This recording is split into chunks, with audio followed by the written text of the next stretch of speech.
আসসালামু আলাইকুম রহমতুল্লাহ। আজকে আলোচনা করব এক বিস্ময়কর এক মুজিজা শরীফ। জর্ডানের মরুভূমির অভ্যন্তরে সাফাই নামক এলাকায় এমন একটি গাছ আছে যে গাছটি কুদরতিভাবে শত বর্গ কিলোমিটার জুড়ে বিস্তৃত।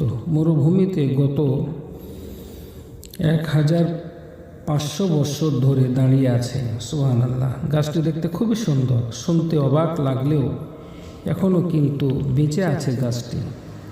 জর্ডানের বাদশাহ আবদুল্লাহ সর্বপ্রথম এই স্থানটিকে পবিত্র স্থান হিসেবে ঘোষণা দেন। 582 ঈসাই সনে সর্বশ্রেষ্ঠ নবী ও রাসূল হুজুর পাক সাল্লাল্লাহু আলাইহি সাল্লাম, ওনার বয়স মুবারক যখন 12 বছর, তিনি ওনার চাচা আবু তালিব ওনার সঙ্গে বাণিজ্যে উপলক্ষে মক্কা শরীফ থেকে তৎকালীন শাম বা সিরিয়ার উদ্দেশ্যে যাত্রা করেন।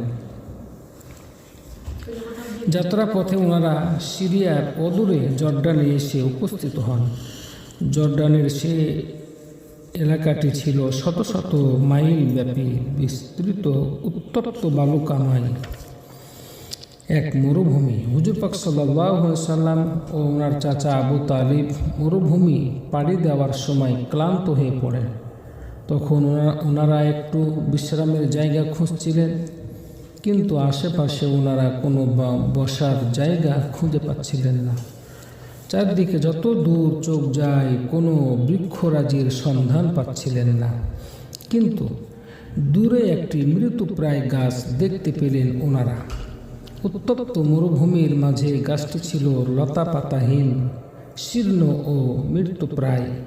ওনারা মরুভূমির উত্তাপে শীর্ণ পাতাহীন সেই গাছটির তলায় বিশ্রাম নিতে বসেন।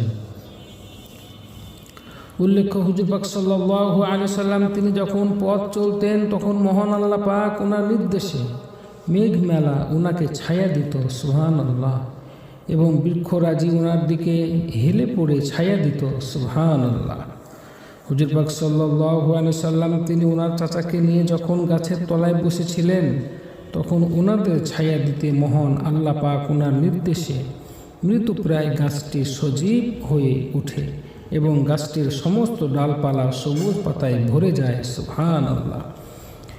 এদিকে এই অদ্ভুতপূর্ব বিষয়টি জার্জিস ওরফে বুহাইরা নামক একজন খ্রিস্টান পাদ্রী খেয়াল করলেন। তিনি দূরে দাঁড়িয়ে সব কিছু দেখছিলেন। আবু তালিব হুজুর পাক সাল্লাল্লাহু আলাইহি সাল্লাম ওনাকে নিয়ে পাদ্রীর কাছে গেলে পাদ্রী বলেন, আমি কোনোদিন